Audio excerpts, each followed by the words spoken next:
I had one genetics class and one like sort of genetics class basically before I ended up in my genetic counseling assistant position.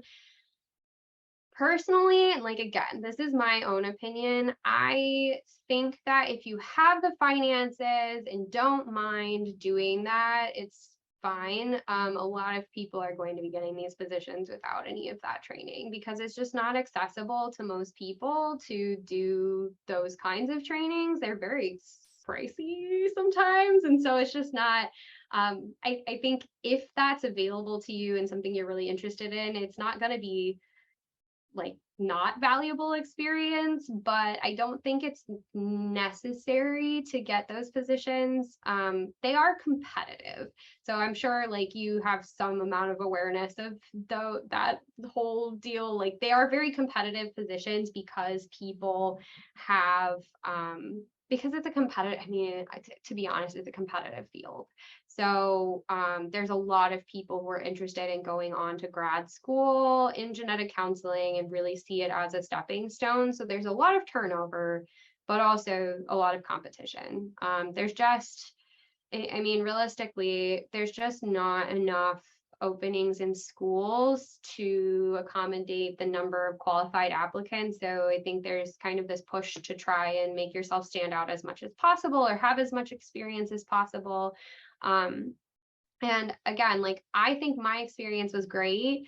I don't necessarily think that it is all that got me into grad school for sure. Like there was a lot of other stuff that probably weighed more heavily. I don't think I got very many questions about my experience at Mayo in any of my interviews, but I would say that generally there's kind of mixed feelings within the profession about the idea of having a training program for that because it does become cost prohibitive for a lot of people. And there's already kind of a question about the issues of diversity within this field because it is heavily dominated by white cisgendered women.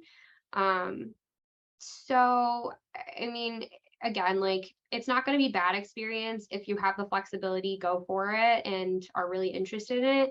It might be valuable if you are particularly thinking about going into or aiming for a genetic counseling assistant position as a career path, which is absolutely doable as well. One of the people I think currently at Mayo is really not thinking of it as a stepping stone and is really just looking to stay as a genetic counseling assistant permanently.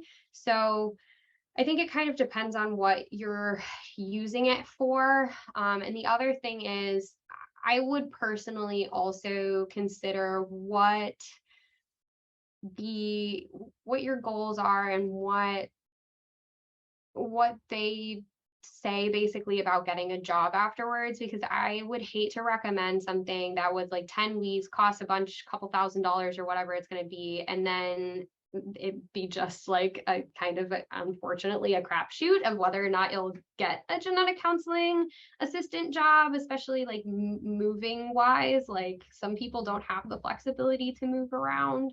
So I think it heavily depends on what you would like to be doing with that and whether or not you would feel like you wasted time and money on it if you do not secure a genetic counseling assistant position because they are so competitive, which doesn't mean that there's not other opportunities that you can probably use those skills for. The other thing is that every genetic counseling assistant position is going to be different. So I know some people who are genetic counseling assistants at other labs and did wildly different things than I did. So it kind of depends on what that training looks like as well.